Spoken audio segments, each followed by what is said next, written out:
Hello viewers, my name is Aamir. स्वागत करता हूं आपका स्मार्ट कीड़ा यूट्यूब चैनल पर।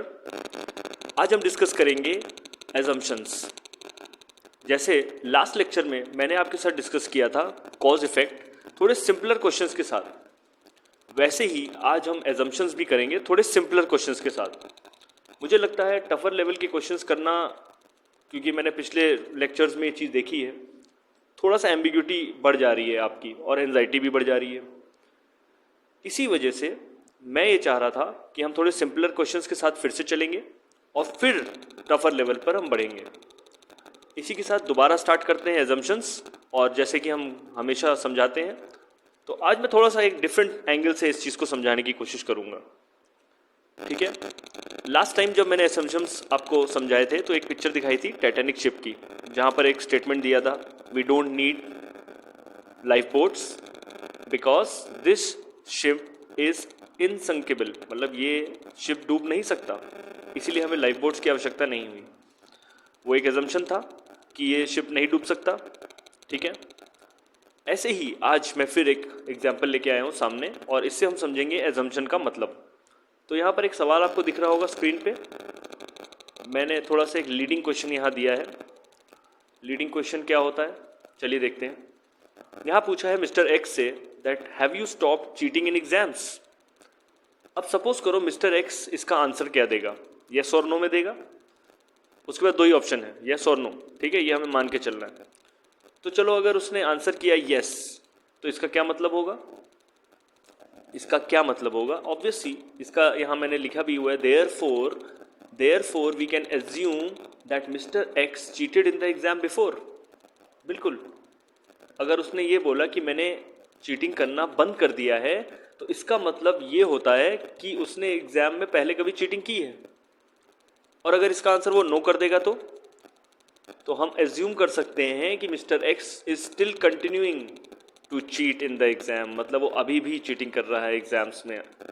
इससे हमें पता चल सकता है कि मिस्टर एक्स ने कभी चीटिंग की थी, या वो चीटर है, या कभी वो चीटिंग करता है, ये हमें पता चल जाएगा। लीडिंग क्वेश्चन है। ठीक है, आई होप आपको इससे समझ में आ रहा हो कि दोनों केसेस में क्या एजम्पशंस हो रहे हैं। बिल्कुल, अगर उसने आंसर येस किया होता तो मैं एज्यूम कर सकता हूँ कि उसने कभी चीटिंग की थी, और अगर आंसर उसने नो कर दिया तो मैं ये एज्यूम कर सकता हूँ कि वो अभी भी चीटिंग कर रहा है। ठीक है, आई होप फिर से एजम्पशन का कॉन्सेप्ट आपको क्लियर हुआ हो इस एग्जाम्पल के माध्यम से। और बेटर अंडरस्टैंडिंग के लिए फिर से वही इस कॉन्सेप्ट पर मैं फिर कुछ सिंपलर क्वेश्चंस लाया हूँ, और इस बार मैंने क्वेश्चंस फिर नए फ्रेम किए हैं कुछ आपके लिए। ठीक है, ये आपको कहीं किसी मॉक टेस्ट में अभी नहीं मिलेंगे, क्योंकि ये मैंने बिल्कुल फ्रेश क्वेश्चंस में लेके आया हूँ, जैसा मैंने प्रॉमिस किया था जब हम बेसिक लेसन स्टार्ट कर रहे थे। चलिए पहला क्वेश्चन की तरफ बढ़ते हैं। पहला क्वेश्चन क्या कहता है, तो फिर से वही इंस्ट्रक्शंस पहले पढ़ेंगे। ठीक है, तो consider the following statements and answer accordingly. ठीक है, यहाँ पर आपको सिर्फ एक स्टेटमेंट दिया हुआ है और उसके बाद कुछ फॉलोइंग एजम्पशंस दी हैं, फिर हम देखेंगे ऑप्शंस में हमसे क्या पूछा हुआ है। तो पहले हम रीड करेंगे जैसे हम हमेशा करते हैं। तो चलिए पहला स्टेटमेंट पढ़ते हैं। CET allows conducting the preliminary test in a geographically dispersed manner and reduces the number of tests aspirants take। ठीक है, अभी यहाँ पर कॉमन एलिजिबिलिटी टेस्ट की बात हो रही है, हाल ही में न्यूज़ में अभी आया है, इस पर भी हमने एक वीडियो भी दिया हुआ है आपको।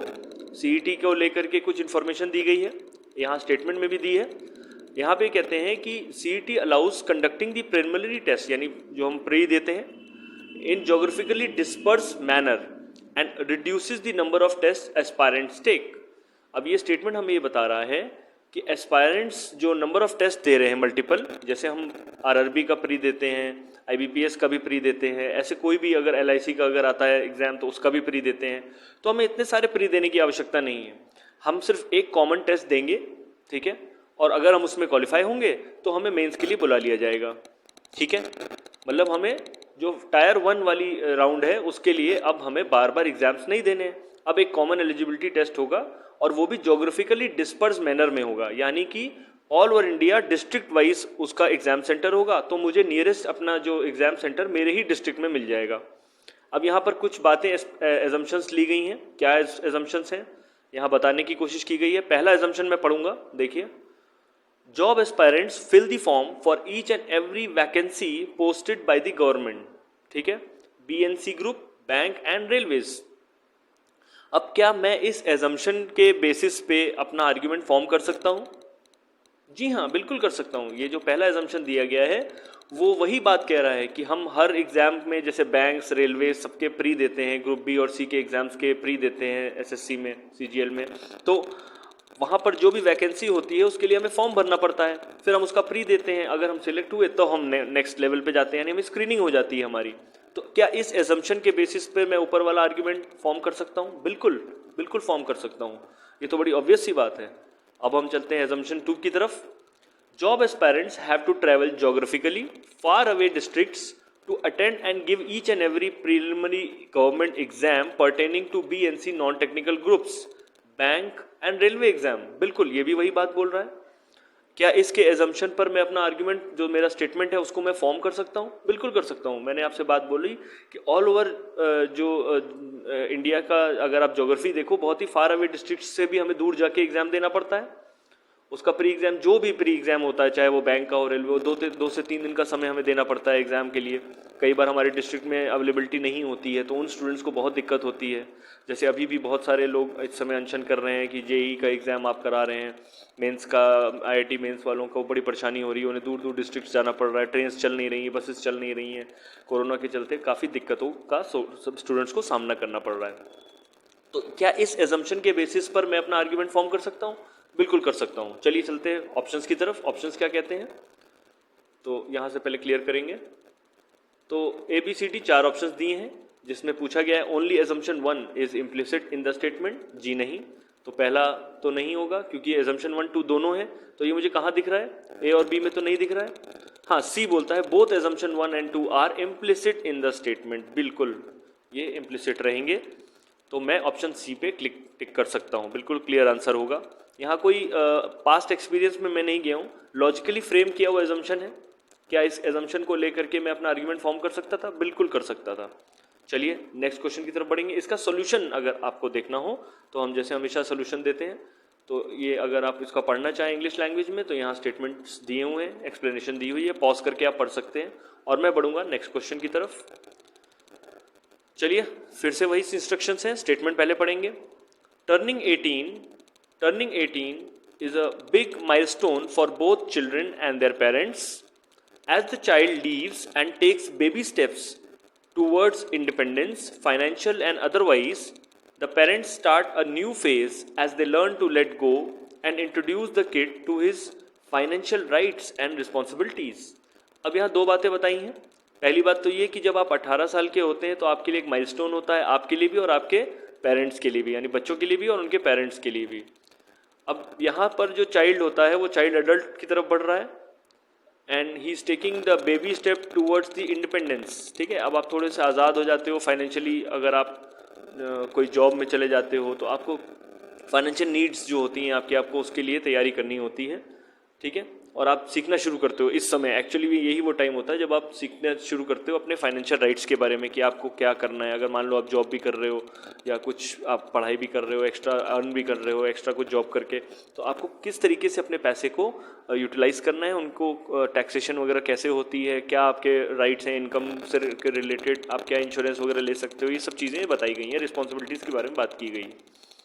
चलिए ये तो मेरा स्टेटमेंट हो गया। अब एजम्पशन देखते हैं। पहला एजम्पशन कहता है चिल्ड्रन हैव नो और little information regarding financial rights and responsibilities like taxation and insurance. तो जो फाइनेंशियल राइट्स और रिस्पॉन्सिबिलिटीज़ की मैंने आपसे बात की, तो क्या वो टैक्सेशन और इंश्योरेंस भी कवर होता है? बिल्कुल, वो भी फाइनेंशियल रिस्पॉन्सिबिलिटीज़ हैं। अगर आप इनकम कहीं से जनरेट कर रहे हैं तो आपको टैक्स देना चाहिए भारत सरकार को, ये तो हमें पता ही है। हर ऑल ओवर वर्ल्ड हर देश में भी ये रूल होता होगा।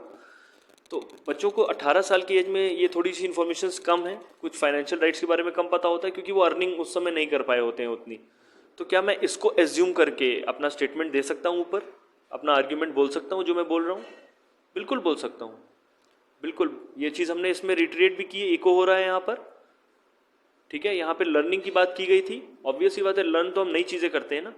तो ये हम मान के चल रहे हैं कि बच्चों में थोड़ी सी लिटिल इन्फॉर्मेशन है फाइनेंशियल राइट्स को लेकर के, बहुत ज़्यादा उनको नहीं पता होता है जब तक वो कमाने नहीं लगते हैं। तो हम इसके बेसिस पे एज्यूम करके ये चल सकते हैं कि ये स्टेटमेंट फॉर्म किया जा सकता है। अब सेकंड देखते हैं, सेकंड क्या कहता है। सेकंड कहता है PAN card applications require minimum 18 years of age in India. क्या ये इंफॉर्मेशन को एज्यूम करके मैं ऊपर अपना स्टेटमेंट या आर्ग्यूमेंट फॉर्म कर सकता हूँ? ये तो कुछ एक्स्ट्रा इन्फॉर्मेशन लग रही है मुझे। क्या ऐसा कोई रूल कभी सुना है, कभी देखा है? चलिए मैं पास्ट एक्सपीरियंस में नहीं भी जाता हूँ थोड़ी देर के लिए, चलिए ऐसा कोई रूल होता भी होगा, मैं मान के चलता हूँ कि 18 साल की एज के बाद ही आप अपना पैन कार्ड अप्लाई कर सकते हो। तो क्या स्टेटमेंट पर उसका कोई फ़र्क पड़ रहा है? क्या कोई ऐसा सेंटेंस हमें यहाँ स्टेटमेंट या सेंटेंस देखने को मिल रहा है थ्रू आउट इस पर्टिकुलर स्टेटमेंट में जो पैन कार्ड की बात करता हो, 18 साल की जिसमें चाहिए मिनिमम? क्या कोई इन्फरेंशियल लिंक या कोई इंडक्शन दिख रहा है मुझे? जी नहीं, कुछ भी नहीं दिख रहा है। यहाँ पर कोई लिंक होता हुआ नहीं दिख रहा है इस बात का। ये बहुत ही सुपरफ्लुअस एक्स्ट्रा इन्फॉर्मेशन है। तो क्या मैं इसको रिजेक्ट कर सकता हूँ एज एन एजम्पशन? बिल्कुल, ये एजम्पशन नहीं हो सकता। तो क्या मैं ऑप्शंस देख सकता हूँ? तो सिर्फ ऑप्शन अगर मैं देखूँ तो एजम्पशन 1 बोलता है कि it is implicit in the statement. बिल्कुल ये इम्प्लिसिट है स्टेटमेंट में, ये तो मैंने ऑलरेडी कैटेगराइज कर लिया, समझा दिया है। एजम्पशन 2 नहीं है, तो बी और सी और डी हम कैंसिल कर सकते हैं। ऑप्शन ए हमारा क्लियर आंसर होगा। चलिए फिर से देखते हैं सॉल्यूशन। यहाँ पर मैंने लिया हुआ है, लिखा हुआ है, आप इसको पॉज करके फिर से पढ़ेंगे और मैं बढ़ूंगा नेक्स्ट क्वेश्चन की तरफ। चलिए नेक्स्ट स्टेटमेंट क्या कहता है। Post nationalisation several new branches of PSBs were opened in areas till then uncovered in 1969। अब ये कहते हैं कि 1970 के आसपास की बात की गई है, 1969 की बात की गई है, और इसमें बताया गया है उस टाइम पर जो नेशनलाइजेशन किया गया था तो उस दौरान PSBs की बात हो रही, पब्लिक सेक्टर बैंक्स ओपन किए गए थे ऑल ओवर द एरियाज, जिसमें भी जहाँ भी अनकवर्ड एरियाज थे, जहाँ पर भी बैंक नहीं था, ये बताया पहले स्टेटमेंट ने। दूसरा कहता है gross domestic savings doubled as a percentage of national income in the 1970s। अब यहाँ पर सेविंग्स की बात की जा रही है। ऑब्वियस सी बात है, ग्रॉस डोमेस्टिक सेविंग्स तो हम तभी कैलकुलेट कर पाएंगे जब हमें पता चलेगा कि कितना पैसा सेविंग अकाउंट्स में लोगों ने बैंकों में जमा कर रखा है। अपने नेशनल इनकम को हम तभी कैलकुलेट कर सकते हैं। 1970 की बात हो रही है, तो ये दो बातें बताई गई हैं यहाँ पर। ग्रॉस डोमेस्टिक सेविंग्स की बात की गई है और PSBs को ओपन करने की बात की गई है, ठीक है, वो भी अनकवर्ड एरियाज में। अब देखें पहला एजम्पशन क्या कहता है।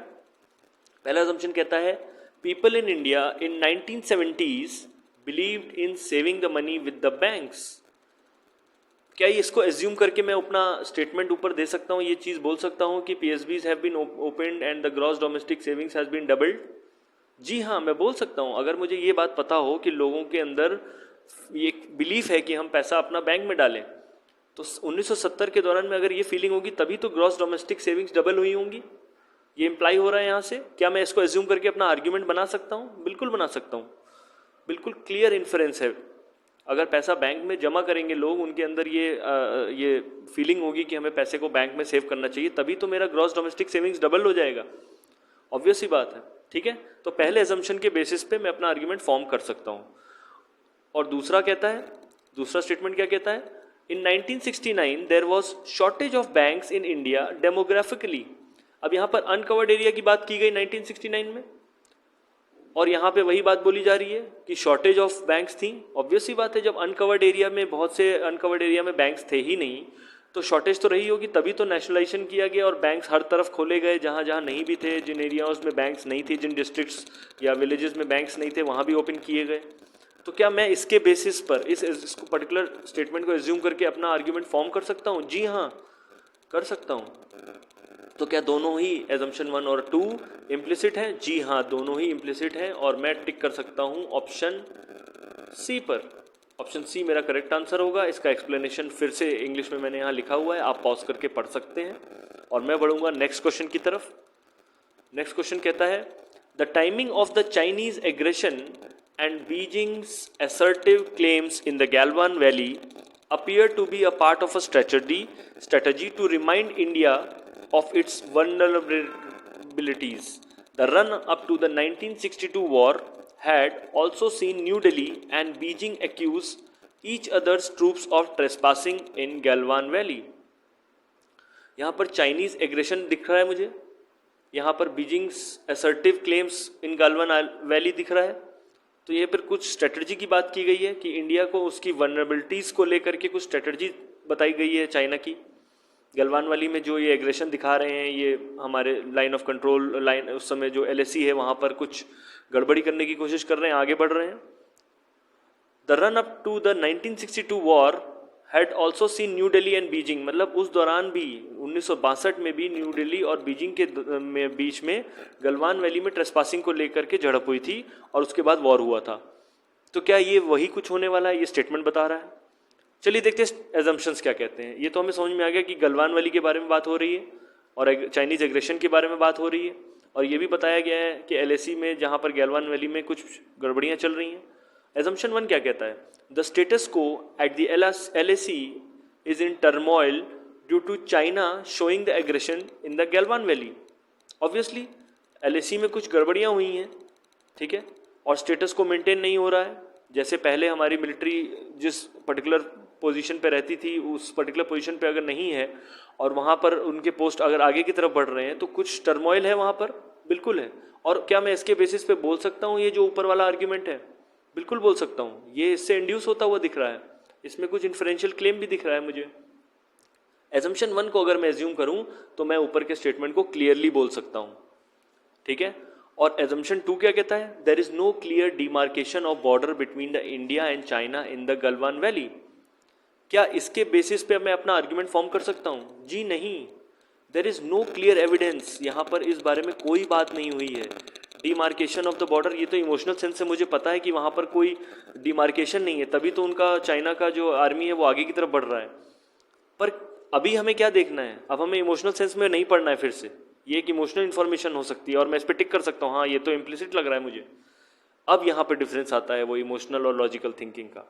क्या ये लॉजिक हमें बता रहा है एजम्पशन 2 को अगर मैं एज्यूम कर लूँ तो क्या मैं अपने स्टेटमेंट को फॉर्म कर सकता हूँ? क्या मैं ये बोल सकता हूँ that there is no clear demarcation of border between India and China in the Galwan valley, that's why there is aggression of China, तभी वहाँ पे वॉर होने वाला? जी नहीं, ये हम नहीं एज्यूम कर सकते हैं अभी, और इस एज्यूम कर भी लें थोड़ी देर के लिए तो मेरा स्टेटमेंट फॉर्म होता हुआ नहीं दिखेगा। ये एम्बिग्यूटी यहाँ लाएगा, ये हमें इमोशनली चार्ज करेगा। ये स्टेटमेंट बिल्कुल ये हमें इमोशनली चार्ज कर रहा है, तो हमें इसे रिजेक्ट करना है। ये एक सुपरफ्लुअस एक्स्ट्रा इन्फॉर्मेशन देने की फिर कोशिश की गई है, जो हमारे स्टेटमेंट से, हमारे आर्ग्यूमेंट में जो लॉजिकली चीज़ें दी गई हैं उस पर ये फोकस नहीं कर पा रहे हैं, ठीक है। हम यहाँ से ये चीज़ नहीं बोल सकते कि देयर इज डिमार्केशन, ये थोड़ा सा एम्बिग्यूटी हो जाएगी कि वहाँ पर डिमार्केशन है कि नहीं है, या पहले हमारी स्टेटस को क्या थी वहाँ पर और अब क्या हो गई है और किस वजह से गलवान वैली में इंसिडेंट्स हुए हैं, ठीक है। तो एजम्पशन 1 तो बिल्कुल क्लियर है, बट एजम्पशन 2 इतना क्लियर नहीं है, वो इतना इम्प्लिसिट नहीं है। तो मैं क्या मार्क करूँगा? Obviously only assumption 1 will be my answer. मैंने आंसर लाने की कोई कोशिश नहीं करी है, आप लॉजिकली इसको सोचेंगे तभी आप ये चीज़ डिसाइड कर पाएंगे कि क्यों एजम्पशन 2 इम्प्लिसिट नहीं है स्टेटमेंट में। वो लॉजिकली मेरे स्टेटमेंट को इन्फर नहीं कर रहा है, बिल्कुल भी नहीं, ठीक है। चलिए इसका सोल्यूशन मैंने अच्छी लैंग्वेज में यहाँ फिर लिखा हुआ है, आप इसको प्रॉपरली पढ़िए और फिर डिसाइड करिएगा, ठीक है। मैं पॉज करने का मौका दे रहा हूँ, तब तक मैं नेक्स्ट क्वेश्चन के लिए जा रहा हूँ। चलिए फिर से नेक्स्ट लास्ट 5th क्वेश्चन हमारा आज का। Arguably today there has been a chilling effect on our humourists. Cases of sedition have been initiated on cartoonists and others for criticizing the government or the ruling party. Intensive trolling and threats have inundated those who raise important issues in jest. अब यहाँ पे बात humourist और cartoonist लोगों की गई है। आपने अक्सर न्यूज़पेपर अगर आप पढ़ते होंगे तो कॉलम्स में देखे होंगे, छोटे छोटे कार्टून बने होते हैं पॉलिटिशियंस के ऊपर। आप अगर न्यूज़ चैनल्स वगैरह देखते हैं तो आजकल कुछ सेगमेंट्स ऐसे होते हैं जो एनिमेटेड कार्टून शो करते हैं रिगार्डिंग दी पॉलिटिशियंस। तो आर्ग्यूबली यहाँ बोला गया है दैट जो कार्टूनिस्ट या ह्यूमरिस्ट हैं उनके ऊपर सेडिशन का चार्ज लगाया जाता है, आजकल क्रिमिनल केस लगा दिया जाता है कि आपने गवर्नमेंट को और रूलिंग पार्टी के ऊपर आपने गलत टिप्पणी की है। उनको ट्रोल किया जाता है ट्विटर वगैरह पे और थ्रेट किया जाता है कि हटा लो अपनी पोस्ट या अपना ये कार्टून हटा दीजिए आप, इससे लोगों के माइंड पे कुछ और इफेक्ट पड़ रहा है। तो थोड़ा सा आप यहाँ पर टसल देख सकते हैं, कॉन्फ्लिक्ट देख सकते हैं फ्रीडम ऑफ स्पीच का। क्या इस आर्ग्यूमेंट को मैं एजम्पशन 1, चलिए एजम्पशन 1 पढ़ते हैं। Governments and politicians don't like humorist as they hate to be challenged.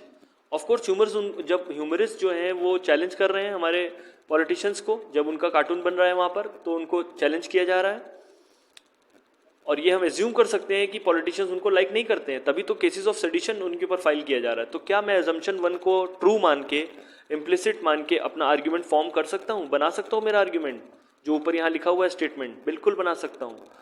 बिल्कुल भी वो उनको लाइक नहीं करते हैं, क्योंकि उनको ऑब्वियसली बात है, कोई चैलेंज करेगा आपको, आपका कोई कार्टून बनाए और आपको चैलेंज करे तो आपको उसको खिलाफ कुछ ना कुछ तो एक्शन लेना ही पड़ेगा, अगर आपके ऊपर आपके पर्सनल उस पर आ रही है बात, ठीक है। क्योंकि ऑब्वियसली बात है, जनमत है, और जनमत को अगर आप इन्फ्लुएंस करेंगे उनके कार्टून बना करके तो उनको तो उस बात को लेकर के टसल हो गई होगा। अब assumption 2 क्या कहता है? Humourist and cartoonist create safe space for us to think through things, to question our beliefs and to change our minds। क्या ये assumption है? जी नहीं, ये तो क्लियर इन्फ्रेंस है। ये एक क्लियर इन्फ्रेंस है।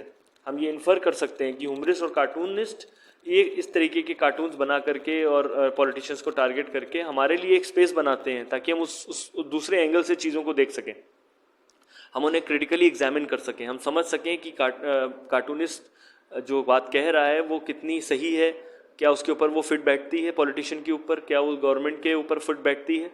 ये एक इन्फ्रेंस है, it is a clear inference, it is not an assumption. तो सिर्फ एजम्पशन 1 मेरा इम्प्लिसिट होगा, और मैं अगर ऑप्शंस की तरफ बढ़ूँ तो एजम्पशन 1 यहाँ पर सही होता है, तो ऑप्शन ए हमारा आंसर होगा। इसका सोल्यूशन फिर मैंने दिया है, आप पॉज करके पढ़ सकते हैं, ठीक है, इसको क्लियर करके आप पढ़ सकते हैं। इसी के साथ मैं इस वीडियो को समाप्त करना चाहूँगा। आई होप आपको इसमें कुछ समझ में आया हो, एजम्पशंस का कॉन्सेप्ट और क्लियर हुआ हो, और मुझे प्लीज़ कमेंट करके ज़रूर बताइए। कमेंट्स आपके नहीं आए हैं लास्ट 2 लेक्चर्स में, थोड़ा दुखी था इस बात को लेकर के मैं, बिकॉज मुझे उससे कुछ ना कुछ इंस्पिरेशन मिलती है और आगे का जो डायरेक्शन है उसको मोल्ड करने का, डायरेक्ट करने का मुझे मोटिवेशन मिलता है। किसी भी टीचर के लिए इससे बड़ा कोई मोटिवेशन नहीं हो सकता, किसी भी एजुकेटर के लिए इससे बड़ा कोई मोटिवेशन नहीं हो सकता। हम हमेशा आपके लिए बेहतर कुछ लाने की कोशिश करते हैं हर बार। तो अगर आप मुझे कमेंट करके अपनी रिक्वायरमेंट और बेटर बताएंगे तो मैं और बेटर कुछ आपके लिए ला सकता हूँ, ठीक है। नया कॉन्सेप्ट तो मैं लाऊंगा ही लाऊंगा, क्वेश्चंस में लाऊंगा ही लाऊंगा, डिस्कस में करूंगा ही करूंगा, लेवल ऑफ क्वेश्चंस भी मैं आगे पीछे ऊपर नीचे रखता रहूँगा, ताकि उन स्टूडेंट्स को भी दिक्कत ना आए जो पीछे से आ रहे हैं, और उन स्टूडेंट्स को भी दिक्कत ना आए जो और आगे जाना चाहते हैं। Thanks for watching this video. अगर अच्छा लगा हो तो लाइक और शेयर ज़रूर करना। Till then, signing off from me. जय हिंद।